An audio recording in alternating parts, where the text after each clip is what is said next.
7, ठीक है। अब क्रेनियल नर्व पढ़ेंगे साथ इसके, कल इंशाल्लाह हम वेंट्रिकल्स पढ़ेंगे और उनके साथ हम क्रेनियल नर्व 5 पढ़ेंगे, ट्राइजेमिनल नर्व, ठीक।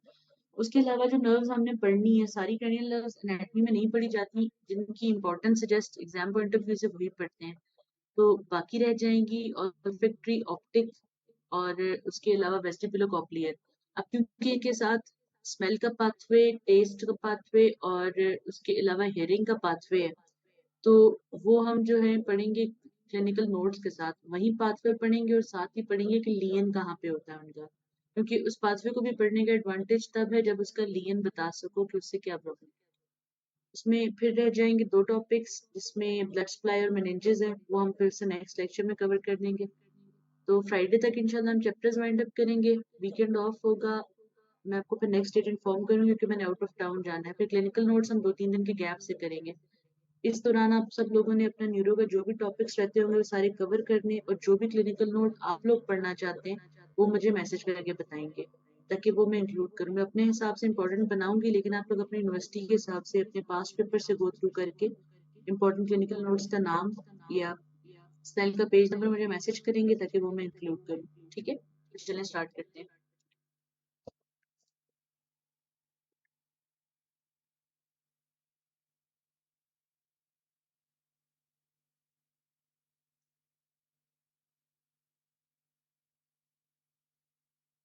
Recording in progress. आज का जो हमारा डिस्कशन का टॉपिक है वो है द हाइपोथैलेमस।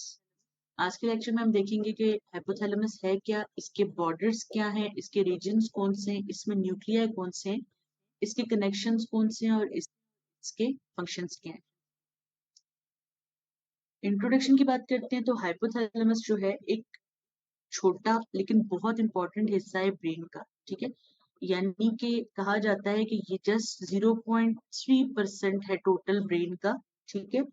लेकिन फंक्शन के हिसाब से ये बहुत इंपॉर्टेंट है, इतना कि एसेंशियल है लाइफ के लिए, और तकरीबन हर ऑटोनॉमिक और एंडोक्राइन प्रोसेस जो है ये कंट्रोल कर रहा होता है, बॉडी का होम्योस्टेसिस ये कंट्रोल कर रहा है, ठीक है। और यहाँ पे बहुत सारे न्यूरोनल पाथवेज कन्वर्ज और डाइवर्ज हो रहे होते हैं, और इसी वजह से ये जो साइट है एक बहुत इंपॉर्टेंट पॉइंट है। और एक चीज ये कहा जाता है इसके बारे में कि इसकी जो फंक्शनल इम्पोर्टेंस है वो डिस्प्रोपोर्शनेट टू इट्स साइज है, कि साइज इतना छोटा है कि जस्ट 0.3% ऑफ ब्रेन या 4 ग्राम्स है जस्ट, ठीक है। लेकिन इम्पोर्टेंस इतनी है कि हर इम्पोर्टेंट फंक्शन एंडोक्राइन, ऑटोनॉमिक और उसके अलावा जो होम्योस्टेसिस से रिलेटेड है उसको ये कंट्रोल कर रहा है, और ये ब्रेन का मेन ऑटोनॉमिक सेंटर है।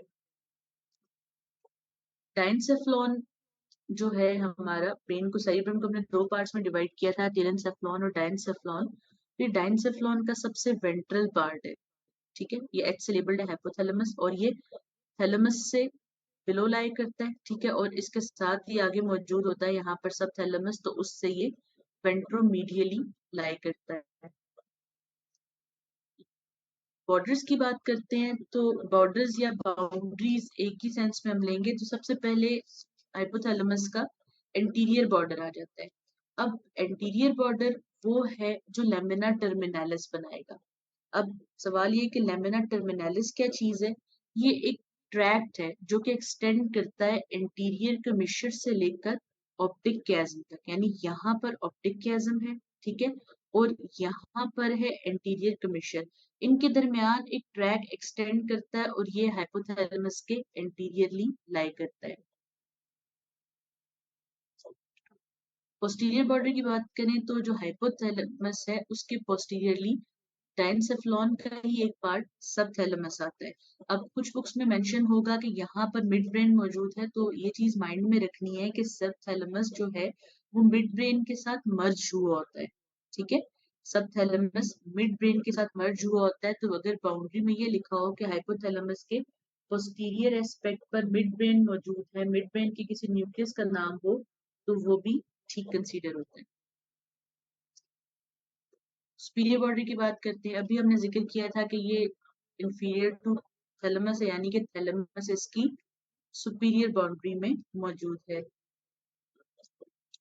इंफीरियर बॉर्डर की बात करते हैं, इंफीरियर बॉर्डर में यहाँ पर 3 स्ट्रक्चर्स आ जाते हैं सीक्वेंस वाइज। सबसे पहले आ जाता है ऑप्टिक कैज्म, ठीक है। ये वो रीजन है जो एक ऑप्टिक पाथवे का हिस्सा है, ठीक। उसके बाद आ जाता है यहाँ पर इन्फंडिबुलम। ये हिस्सा जो है ये कनेक्ट करता है हाइपोथैलेमस के पोर्शन को पिट्यूटरी ग्लैंड के साथ, ठीक है। पिट्यूटरी ग्लैंड वो है जैसे master gland of the body कहते हैं, और उसका भी एक जो पोर्शन है स्पेसिफिकली वो कंट्रोल होता है हाइपोथैलेमस से, ठीक है। अब होते दोनों under the influence of hypothalamus है। एंटीरियर पोर्शन जो है वो स्क्रीटरी सेंस में होता है, ठीक है, और न्यूरोनल, और पोस्टीरियर पोर्शन जो है वो ब्लड के थ्रू होता है। आगे हम ये देखेंगे डिटेल से, ठीक है। और इंफीरियर बाउंड्री में जो तीसरी चीज आ जाती है वो मेमिलरी बॉडी है, ठीक। मेमिलरी बॉडी खुद हाइपोथैलेमस का ही हिस्सा है, लेकिन ये इसके लोअर एंड पर लाई करती है, तो ये इसको फिर बाउंड्री में कंसीडर करते हैं। एक स्ट्रक्चर है जो रेलिवेंट है हाइपोथैलेमस या डाइनसेफ्लॉन से। इसके अलावा लेटरल बाउंड्री की बात करते हैं, तो लेटरल साइड पे इसका क्या लाई कर रहा है, ये हाइपोथैलेमस है, तो इसे लेटरल साइड पर मौजूद है इंटरनल कैप्सूल जो कि बैंड ऑफ वाइट फाइबर्स है that is running in this area, और फिर बेसल गैंग्लिया को ये डिवाइड कर रहा था। मीडियल बाउंड्री की बात करें तो थर्ड वेंट्रिकल की कैविटी जो है वो हाइपोथैलेमस के मीडियली लाई करती है। तो ये सब इंपॉर्टेंट बॉर्डर्स आ गए कि सुपीरियर में अगर हाइपोथैलेमिक सल्कस लिखा हुआ है तो ये वो सल्कस है जो थैलेमस और हाइपोथैलेमस के दरमियान है, ये भी ठीक कंसीडर होगा।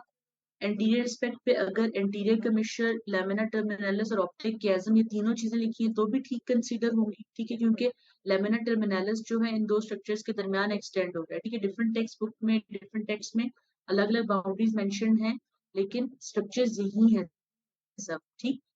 पोस्टीरियर एस्पेक्ट पे और इंफीरियरली भी मेमिलरी बॉडीज है, ठीक, क्योंकि मेमिलरी बॉडीज और ये सब स्ट्रक्चर यूज हुए हैं आपस में।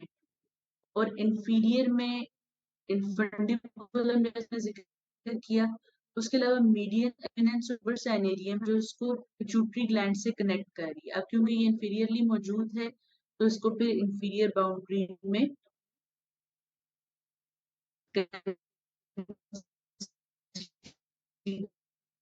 कर सकते हैं, करते हैं। एक इसका प्री ऑप्टिक रीजन है, एक सुप्रा ऑप्टिक रीजन है, ट्यूबरल रीजन है, और मेमिलरी रीजन है, ठीक है।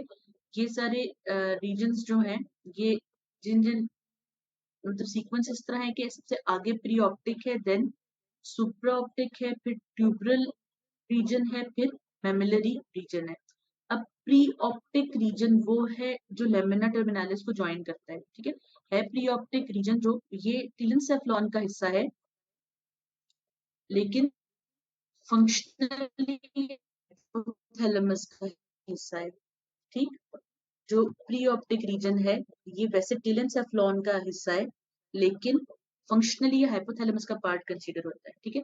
सुप्रा ऑप्टिक रीजन वो है जो ऑप्टिक कियाज्मा से ऊपर होगा। ट्यूबरल रीजन वो है जिसके अंदर यही ट्यूबर साइनेरियम, इन्फंडिबुलम और इसके इर्द गिर्द का एरिया होगा, यानी कि वो जो अभी हाइपोथैलेमस की इंफीरियर बाउंड्रीज बना रहा था। फिर मेमिलरी रीजन वो है जहाँ मेमिलरी बॉडीज, ठीक है।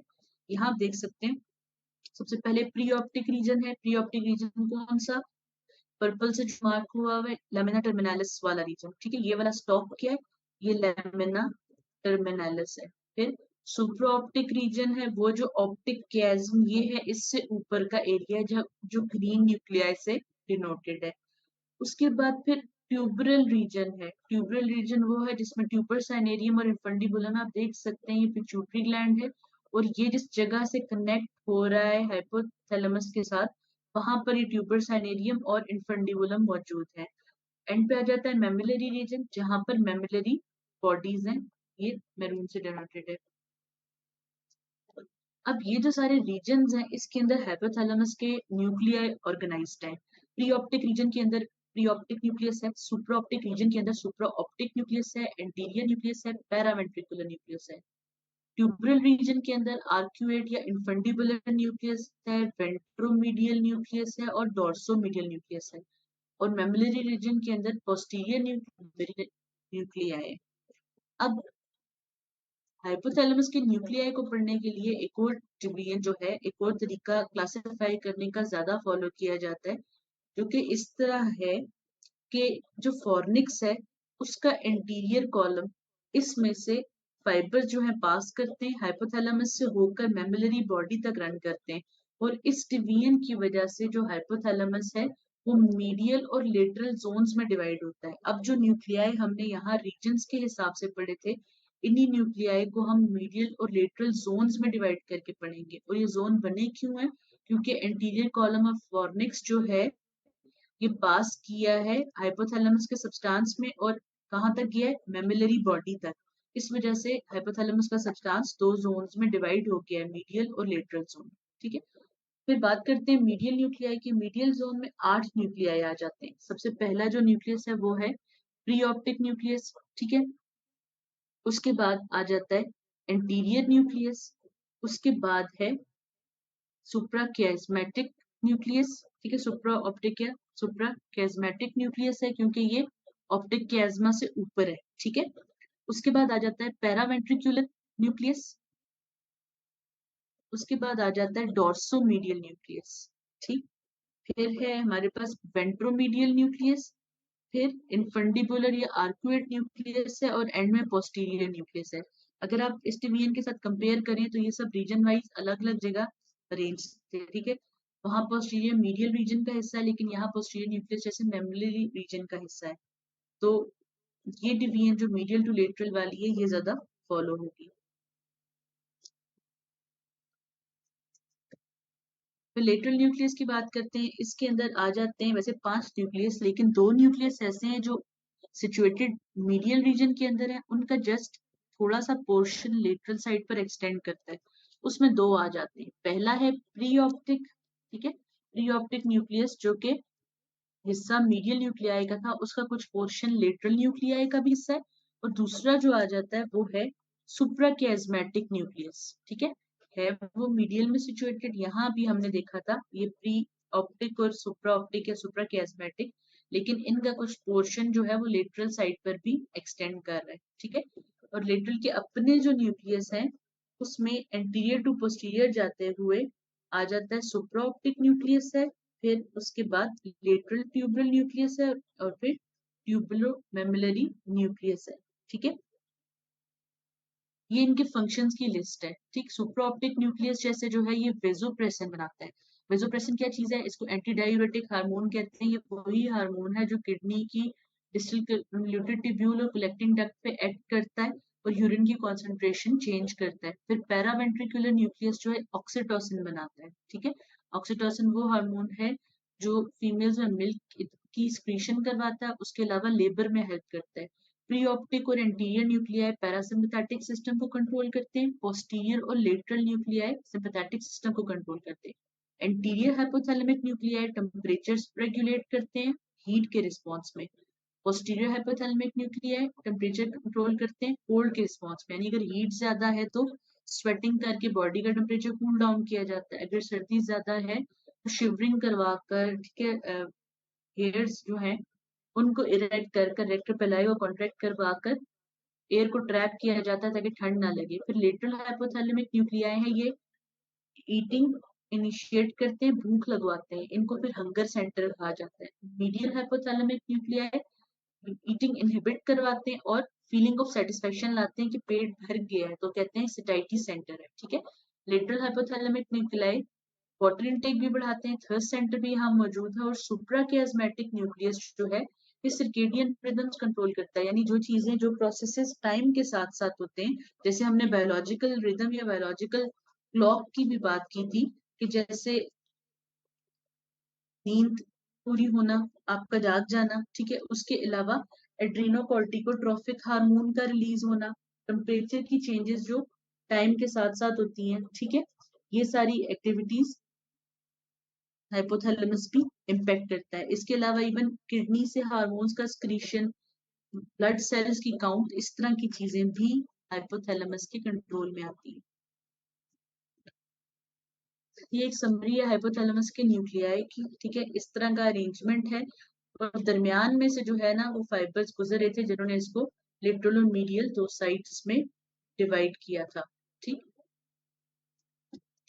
हाइपोथैलेमिक लाइंस ऑफ कम्युनिकेशन ये हैं कि किस तरीके से हाइपोथैलेमस अपना जो मैसेज है, अपना काम एग्जीक्यूट करवाता है। पहला जो तरीका है वो है नर्वस कनेक्शंस। नर्वस कनेक्शंस क्या है? एक्सॉन्स के थ्रू, यानी यही जो सब न्यूक्लियाई हैं इनके एक्सॉन्स के थ्रू, ठीक है। फिर ब्लड स्ट्रीम अपने हार्मोन्स यानी अपनी जो स्क्रीशंस जो प्रोड्यूस करेगा उनको ये रिलीज करवा कर ब्लड में फिर कर सकता है। और तीसरा तरीका है सेरिब्रोस्पाइनल फ्लूइड से, कि सेरिब्रोस्पाइनल फ्लूइड जो है ये न्यूरोस्क्रिएटरी सेल्स जो है हाइपोथैलेमस से उससे स्क्रीशन लेकर ब्रेन के डिफरेंट हिस्सों तक पहुंचाता है, क्योंकि सीएसएफ तो अंदर सारा वेंट्रिकल्स में सर्कुलेट होता है। तो अगर कोई चीज वहां जाएगी तो हाइपोथैलेमस से तो पूरे ब्रेन में सर्कुलेट कर दी जाएगी। बात करते हैं एफरेंट कनेक्शंस की हाइपोथैलेमस के। तो हाइपोथैलेमस अब बिल्कुल लिम्बिक सिस्टम के सेंटर में मौजूद है और इसके अंदर visceral, olfactory, cerebral cortex, limbic system सब इंपॉर्टेंट जगह से आफ्रेंट कनेक्शंस आते हैं, ठीक है। सबसे पहला जो है वो सोमैटिक और विसरल आफ्रेंट्स है। ये क्या है कि जनरल सोमैटिक सेंसेशन, नॉर्मल जो सेंसेशन है, टच, पेन, प्रेशर, टेम्परेचर, ये सब। और उसके अलावा स्लाइवेशन की और विसरल सेंसेशंस जो है हाइपोथैलेमस में आती हैं। आती किधर से? लेमनिस्कल एफरेंट फाइबर से। और उसके अलावा न्यूक्लियस ऑफ ट्रैक्टस सॉलिटेरियस से। वो क्या चीज है? वो टेस्ट पाथवे का हिस्सा है, यानी कि जनरल और स्पेशल सेंसेशंस जो हैं वो सारी हाइपोथैलेमस तक कन्वे की जाती है, ठीक है। और रेटिकुलर फॉर्मेशन से भी इसका लिंक है, तभी जो रेटिकुलर एक्टिवेटिंग सिस्टम है उसका हिस्सा भी है हाइपोथैलेमस, जैसे थैलेमस था। फिर विजुअल आफ्रेंट्स यानी वीएन से रिलेटेड जो मैसेजेस हैं वो ऑप्टिक कियाज्मा से निकलकर सुप्राकियाज्मेटिक न्यूक्लियस ऑफ हाइपोथैलेमस में भी आते हैं, ठीक है। फिर ऑल्फेक्शन है, सेंस ऑफ स्मेल, ये मीडियल फोरब्रेन बंडल नाम का एक फाइबर है, ठीक है। मीडियल फोरब्रेन बंडल नाम का एक सेट ऑफ फाइबर्स है जिसके थ्रू ऑल्फेक्शन जो है वो हाइपोथैलेमस को भी कन्वे की जाती है। इन सब स्टिमुलाई के रिस्पॉन्स में, क्योंकि बेसिक ये बात है कि ऑटोनॉमिक कंट्रोल हाइपोथैलेमस के पास है। जैसे किसी चीज से आपने कोई रिस्पॉन्स देना है, हार्ट बीट तेज होनी है, कोई चीज स्वेटिंग होनी है, कोई चीज अच्छी लगती है, उसकी खुशबू आप रिकॉग्नाइज करते हो, सब यहाँ पर क्योंकि लिम्बिक सिस्टम का भी हिस्सा है, इमोशनल एलिमेंट भी रेलिवेंट है इसके साथ, तो इसलिए ये सब सेंसेस यहाँ आकर कन्वे होती है, ठीक है। फिर ऑडिटरी एफरेंट्स है यहाँ पर। फिर कॉर्टिको हाइपोथैलेमिक फाइबर्स है। ये कहाँ से आते हैं? ये frontal lobe of cerebral cortex से आते हैं और हाइपोथैलेमस में पास करते हैं। फिर हिप्पोकैम्पो हाइपोथैलेमिक फाइबर्स है, यानी कि जो हिप्पोकैम्पस से आएंगे और आते किसके थ्रू है? ये फॉर्निक्स के थ्रू है, ठीक है। और मेमोरी बॉडी में ये वही है जो डिवाइड कर रहे थे न्यूक्लियाई को दो टाइप्स में, मीडियल और लेटरल जोन्स में, ठीक है। और यही मेन आउटपुट पाथवे है लिम्बिक सिस्टम का, ठीक है। लिम्बिक हमने पढ़ा था ना, लिम्बिक सिस्टम का मेन आउटपुट पाथवे क्या था? तो ये हाइपोथैलेमस के थ्रू ही है, ज्यादा फंक्शंस हाइपोथैलेमस ही एग्जीक्यूट करवाता है। फिर एमिग्डालो हाइपोथैलेमिक फाइबर्स हैं। ये एमिग्डोलॉइड कॉम्प्लेक्स से हाइपोथैलेमस में जाते हैं, ठीक है। फिर थैलेमो हाइपोथैलेमिक फाइबर्स हैं, ये मिडलाइन न्यूक्लियाई में आते हैं। और फाइनली टेगमेंटल फाइबर्स हैं जो कि मिड ब्रेन से आते हैं, ठीक। मिड ब्रेन के अंदर आपको पता है क्रेनियल नर्व न्यूक्लियाई मौजूद है, उसके अलावा वहाँ सारे फाइबर्स डिसेंड करते हैं, रेटिकुलर फॉर्मेशन है, इंटीग्रेशन होती है, तो उन सब से मैसेज जो है वो हाइपोथैलेमस को आता है। फिर इफरेंट नर्वस कनेक्शंस हैं, डिसेंडिंग फाइबर्स जो है वो ब्रेन स्टेम और स्पाइनल कॉर्ड में जाते हैं। अब तरीका ये है कि ये जो फाइबर्स हैं ये ऑटोनॉमिक नर्वस सिस्टम के पेरिफेरल न्यूरॉन्स को इन्फ्लुएंस करते हैं, रेटिकुलर फॉर्मेशन को कंट्रोल करते हैं, ठीक है। Hypothalamus parasympathetic nuclei of oculomotor, facial, glossopharyngeal and vagus nerves, ये सब जो ब्रेन स्टेम में मौजूद है, यानी कि cranial nerve number 3, cranial nerve number 7, cranial nerve number 9 और 10, इन सब के जो पैरासिम्पैथेटिक एलिमेंट्स हैं उसको कंट्रोल करता है, ठीक है।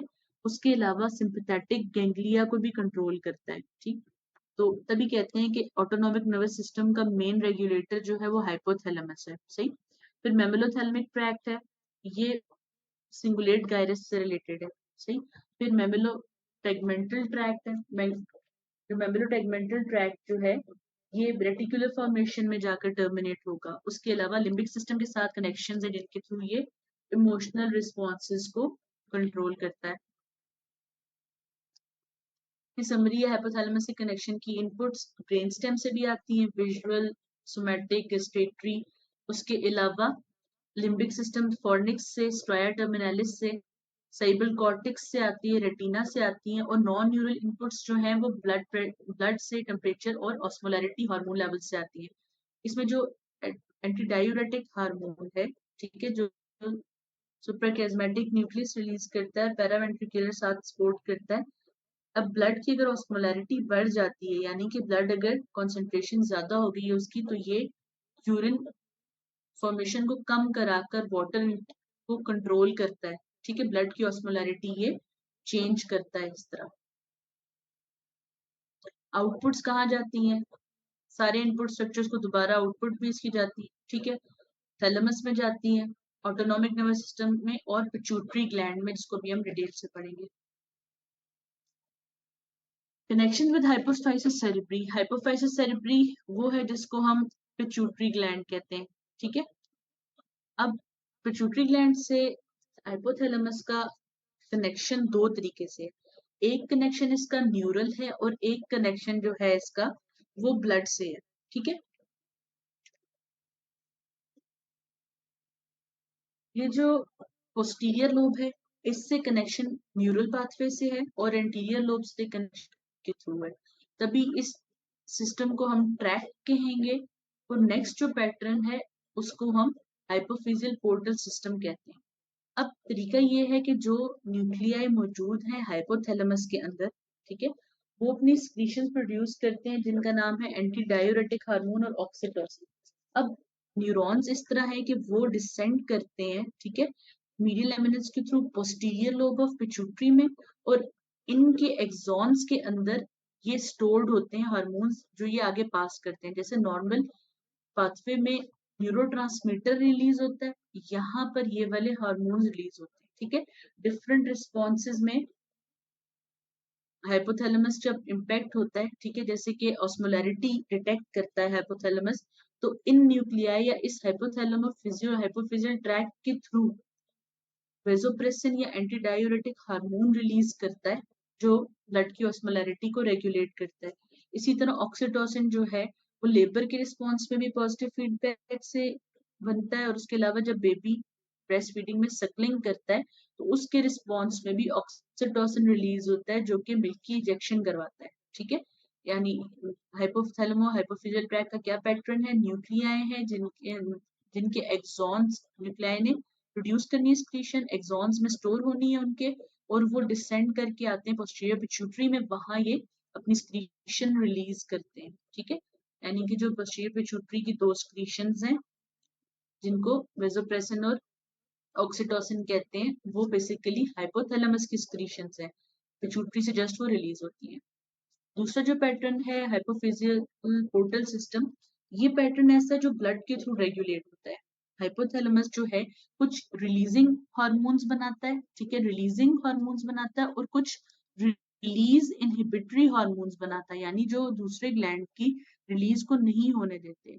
अब ये जो ग्लैंड्स हैं, ये जो स्क्रीशंस हैं, ये क्या करती है? ये मेनली इन्फ्लुएंस करती है पिट्यूटरी ग्लैंड को। पिट्यूटरी ग्लैंड की भी एंटीरियर लोब, ठीक है, और वहां से बनने वाले सारे हार्मोन्स की सिक्रीशन को कंट्रोल करती है। For example growth hormone interior pituitary बनाता है, लेकिन हाइपोथैलेमस रिलीज कर सकता है ग्रोथ हार्मोन स्टिमुलेटिंग हार्मोन और ग्रोथ हार्मोन इनहिबिटरी हार्मोन के ग्रोथ हार्मोन की रिलीज करवाए या ना करवाए, डिफरेंट रिस्पॉन्स के जवाब में।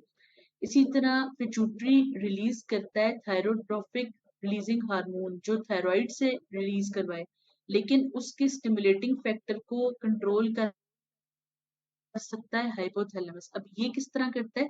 यहाँ पर एक ब्लड वेसल्स का प्लेक्सिस है जिसको हाइपोफिजियल वेनस प्लेक्सिस कहते हैं। ये सब क्या है?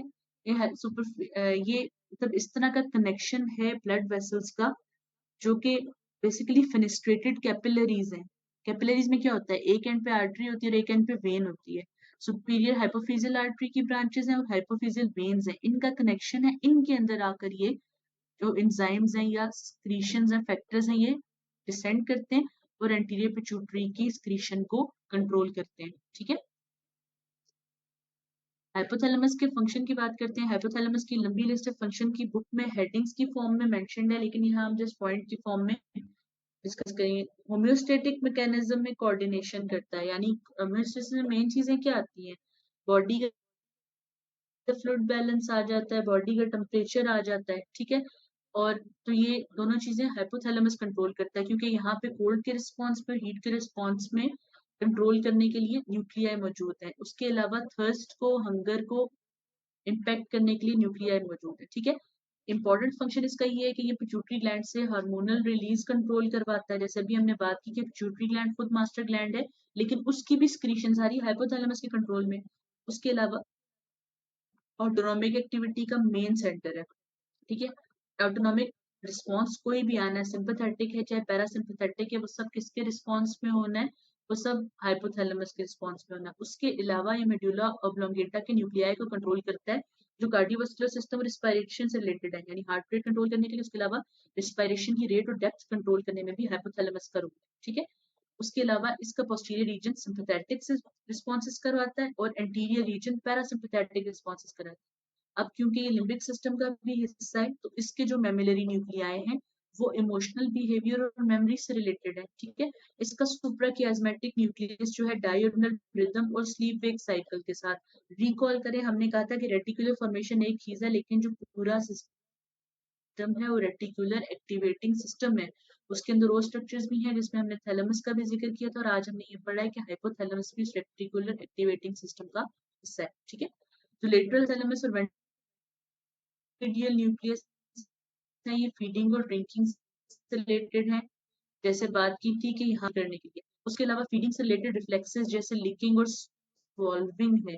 स्वॉल्विंग जाहिर एक रिफ्लेक्स एक्टिविटी, हम बाइट जैसे चू करते हैं और पुश करते हैं ओरोफेरिंक्स में, उसके बाद सारा प्रोसेस इनवॉलेंट्री है, वो सब कौन कंट्रोल कर रहा है, हाइपोथैलेमस। उसके अलावा ये सबकॉन्शियस स्केलेटल मसल मूवमेंट्स करवाता है, जैसे मसल्स ऑफ फेशियल एक्सप्रेशन। और उसके अलावा क्योंकि लिम्बिक सिस्टम का हिस्सा है, तो सेक्सुअल मूवमेंट्स में भी इन्वॉल्व है, ठीक। उसके अलावा ये कॉन्शियस इनपुट को ऑटोनॉमिक रिस्पॉन्स से कोऑर्डिनेट करवाता है, यानी कि थॉट्स से रिलेटेड जो भी एलिमेंट है ऑटोनॉमिक रिस्पॉन्स का, फियर जैसे हार्ट रेट तेज कर देता है, ये प्रोसेस भी कौन मॉड्यूलेट करवाता है, हाइपोथैलेमस। फंक्शंस की लिस्ट से पढ़ के पता चलता है कि क्यों ये बात कही जाती है कि इसका function is disproportionate to its size, कि इसका काम बहुत ज्यादा है लेकिन साइज बहुत छोटा है, ठीक है। तो ये सब इसके इम्पोर्टेंट फैक्टर्स हैं। ये सारे न्यूक्लियाई जो है इनकी समरी यहाँ मौजूद है, आप लोग इसे गो थ्रू कर लीजिएगा। That's all. Recording stopped. अभी लीव नहीं करना, अभी हमने फेशियल नर्व भी पढ़नी, ठीक है। इसके बारे में बताएं, वैसे भी मिनट 1 मिनट से थोड़ा ज्यादा रहता है बस, तो वो नेक्स्ट मीटिंग में करेंगे। समझ आइए, ये बुक में बहुत ज्यादा कंटेंट था, मैंने समराइज करके सारी इंपॉर्टेंट चीजें करके बताई हैं, ठीक है। इसमें जो हाइपोथैलेमिक हाइपोफिजियस एक्सिस है ना सिस्टम, ये फिजियो में भी पढ़ा जाता है।